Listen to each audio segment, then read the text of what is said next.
With regards to funding, and more can be done to stop the flow of funding from individuals to extremist groups, absolutely. All of us can do more, including the United States.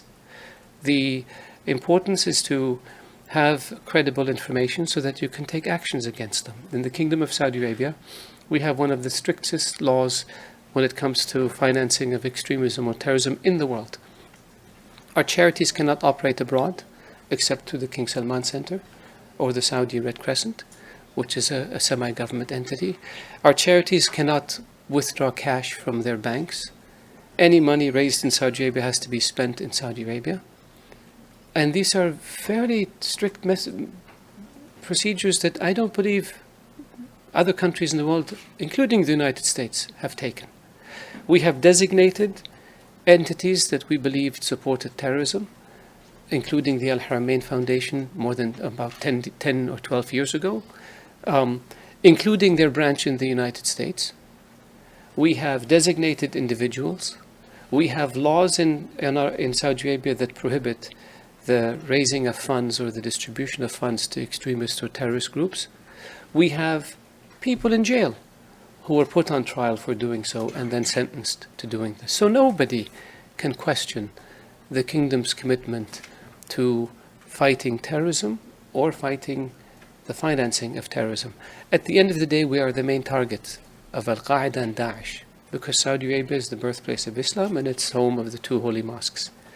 We suffer terrorist attacks by these terrorist groups and have for the past 12 years. We have a large number of our citizens were killed. A large number of our security forces were killed in fighting the terrorists, and we continue to battle them. So we are under no illusion about what needs to be done. I think this idea of building mosques and spreading intolerance has become exaggerated. You cannot build a mosque unless you have the permission of the local government. And if a mosque is preaching intolerance, then take the preachers to task. That's what we do in Saudi Arabia.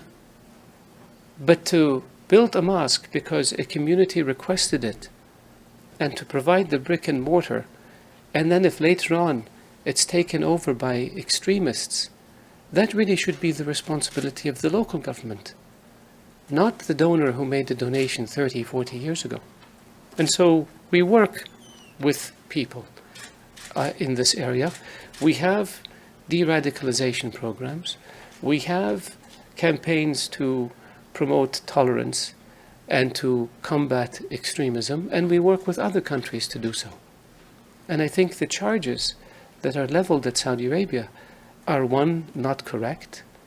I think they're exaggerated, and I think, frankly, they're not fair.